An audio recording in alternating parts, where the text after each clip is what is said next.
at sa Pangulong BBM, kung hindi mo rin lang kayang hawakan ang problema ng ating bansa at mamayan, at wala ka rin namang proper decision making, please po, pakiusap, Pangulong BBM. Ako po, nakikiusap sa inyo. Dati nyo akong Marcos loyalist, pero ngayon hindi na po. Nakikiusap po ako sa inyo. Kung hindi rin lang naman nyo kayang hawakan ang bansang Pilipinas, bitawan nyo na po. Now mga kababayan, mayroong isang matinding pakiusap ang isa sa mga leader ng mga OFW. Actually, ito ay isa din ito sa mga dating OFW na kung saan nga po ngayon ay mayroong matinding pakiusap kay Bongbong Marcos. At alam naman natin, marami po sa mga OFW ngayon, ang tsak naman ay nahihirapan, lalo-lalo na sa party ng Israel and sa party po ng Iran. No? Na alam naman natin at this time ay nagkakaroon po ng gigian. No? Kaya ito, hindi ko alam kung papakinggan ni Bongbong Marcos itong panawagan ng isang OFW, ng dating OFW na kung saan nga po, ito din siya ay dating Marcos loyalist. No? At this time, tumalikod na sapagkat ayon sa kanya ay hindi niya na nagustuhan ang pamumuno nitong Marcos Jr. Panoorin natin. Kay BBM, ito ay isang pakiusap at panawagan. Tigilan niyo na po ang pamumulitika. Maawa naman po kayo sa ating bayan at mamamayan. Hirap na po kami. Mataas ang kuryente, mataas ang tubig, mataas ang pagkain, mataas ang bigas, at maraming patayan. Walang peace and order. Maawa naman po kayo sa bansang Pilipinas. Actually, nung ako mapunta sa probinsya ng Mindanao, nakita ko ang sobrang kagandahan ng lugar ng Mindanao. Napakayaman sa natural resources. Naluluwa na lang ako dahil nasabi ko sa sarili ko na ang yaman sana ng bansang Pilipinas kung meron lang tayong mga politiko na marami na nagmamalasakit at nagmamahal sa ating bayan para paunlarin ito. Yung mga natural resources natin, pwedeng maging pera yan, pwedeng maging negosyo. Yung mga punong kahoy, yung mga nyug, yung mga kape, ang daming mga produkto ng ating natural resources na pwedeng paunlarin ng ating mga politician. Ilan-ilan lang ang gumaganap para sa bayan at mamayan. Senator Bongo, congratulations sir.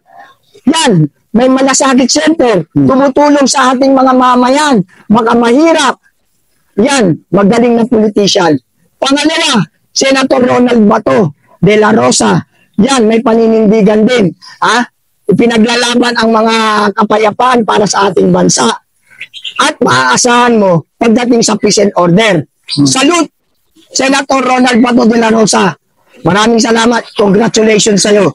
Ganon din itong bagong senador natin, nasa Senador Rodante Marcoleta. Congratulations, salute din sir. Yan, maaasahan natin sa pagkikipaglaban sa katiwalian. Yan, si Senator Rodante Marcoleta. Yan, tatlo na yan, maaasahan natin yan. Hindi ko nilalahat ang politiko na walang silbi. Pero karamihan sa kanila ay hindi ginagampanan ang kanilang mandato. Kaya sana, ang pakiusap ko, tigilan na lang impeachment. Bitawan nyo na po yan. Pumomos na po kayo sa tunay na ugat ng problema ng ating bansa at mamayan. Paunlarin nyo po ang bansa, hindi ang mga sarili nyo lang. Dahil ang bansa, yan po ang tunay na diwa ng pagiging Pilipino. Kaya nga tayo may bandera May bandera tayo ng Pilipinas.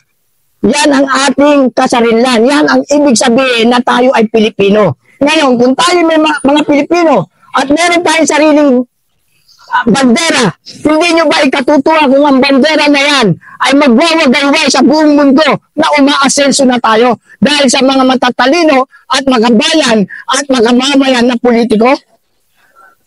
Sana po kayong mga politiko, unahin nyo ang tunay na problema ng ating bansa. Sobrang kahirapan, wala na po tayong price control. Nakita nyo ito. Mga bus company naggigit-gitan sa highway. Mga bus. Bakit naggigit-gitan? Mismong kasing kapulungan ng mga pulis ay nagpahayag na ang droga ay hindi daw masama. At nakakatulong pa raw sa ekonomiya. Dahil daw para madagdagan ang oras nilang gising sila para makapagtrabaho pa raw ng adjustment sa oras. Yan ba ay tamang pronouncement ba yan in public? O naita mo ngayon, ang daming patayan. O, mga bus, naggigit-gitan sa highway. Hindi nila iniisip yung mga nakasakay doon. Masyadong mapanganib yun. Bakit? Wala sila kasing takot sa batas. Nakuha mo? Yun. Kaya ang pakiusap ko sa mga politiko at sa Pangulong BBM, kung hindi mo rin lang kayang hawakan ang problema ng ating bansa at mamayan, at wala ka rin namang proper decision making, please po, pakiusap, Pangulong BBM. Ako po nakikiusap sa inyo, dati nyo akong Marcos loyalist, pero ngayon hindi na po. Nakikiusap po ako sa inyo, kung hindi rin lang naman nyo kayang hawakan ang bansang Pilipinas, bitawan nyo na po. Dahil hindi naman po kayo ang namamahala dito. Alam namin, may ibang nakaantabay o may ibang humahawak ng panunungkulan sa Malacanang. Hindi po kayo. Hindi po kayo. Kaya sana po, pakiusap, Pangulong BBM, it's better to step down. Step down than to die. The people of the Philippines. So yun na nga mga kababayan, ang isang pakiusap ng isang dating OFW na kung saan nga po, alam nyo, itong tao na ito, nung kami ho ay nagsasagawa din ng pagtitipo, nakasama namin ito sa iba't, lalo na doon sa Senado, nakasama namin itong tao ho na ito mga kababayan. And yung totoo kasi, marami talaga ang Marcos Loyalist na tumalikod na. No? Although kasi, alam mo kasi, kapag ikaw kasi isang personalidad, dapat nakapokus ka, nagiging loyal ka, hindi sa pangalan. Dapat dun ka sa tao, 'di ba? Oh, kung sa tingin mo na yung tao ho na yan ay mayroong magandang ginagawa sa bansa natin, ay sundan mo. Pero pagka hindi porket yung Marcos Sr., gusto mo yun dahil ayon sa'yo, maganda ang naging pamamalakad doon ng Marcos Sr. Tapos itong Marcos Jr. naman, alam naman natin, palpak.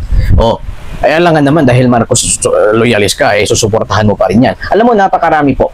Even yung mga dating sundalo ho na nakakasama ho namin, sila Col Mitran, sila Captain Dado, okay, sila, maraming mga kasundaluhan, yung iba nga mga general pa na nakakasama namin sa mga event. At talagang sila ho, mga kababayan, ay mga dating Marcos loyalist. No? Talagang, kung titingnan nyo, yung Facebook ni Captain Dado, mga kababayan, kasama niya pa dyan si Marcos Sr. Mayroon siyang picture dyan na kasama niya si Marcos Sr. Alam nyo, kung bakit binuto yan si Marcos Jr. Dahil din nga talaga siguro doon sa kanyang ama, no? Isa yun sa dahilan. Pangalawa, dahil nga katandim niya si Sara Duterte.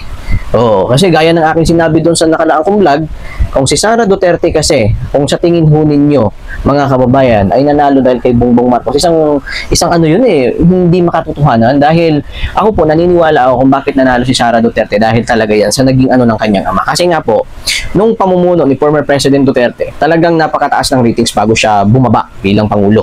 Okay, isa yun sa mga naging dahilan talaga. Yun talaga sa tingin ko ang naging dahilan kung bakit nanalo si VP Sara.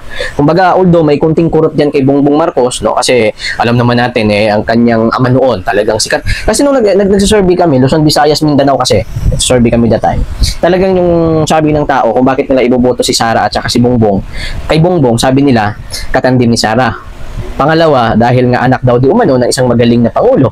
No? Kaya iyon ang mga nagiging dahilan kung bakit nila gustong iboto si Bongbong. Si VP naman, dahil nga siyempre magaling ang kanyang ama, baka katulad din, no? Itong anak. Kaso nga lang, mahirap talaga pag Vice President ka lang. Wala sa'yo yung kumande nandun sa Pangulo. Kaya at this time, makikita natin, sinabi na nga ni VP Sara, talagang humina ang ekonomiya ng ating bansang Pilipinas. Sinabi naman ni Auntie Claire, ay hindi totoo yan, fake news yan si VP Sara. Diba? Fake news yan. Ngayon, nagsalita ang World Bank, mga kababayan, na sinabi ho ng World Bank na humina nga talaga ang ekonomiya ng ating bansang Pilipinas. So, sino fake news? Si VP Sara o si Auntie Claire? Ito kasi si Auntie Claire, masyadong personal yung atake sa mga Duterte, hindi nakapokus kung ano talaga yung kanyang trabaho.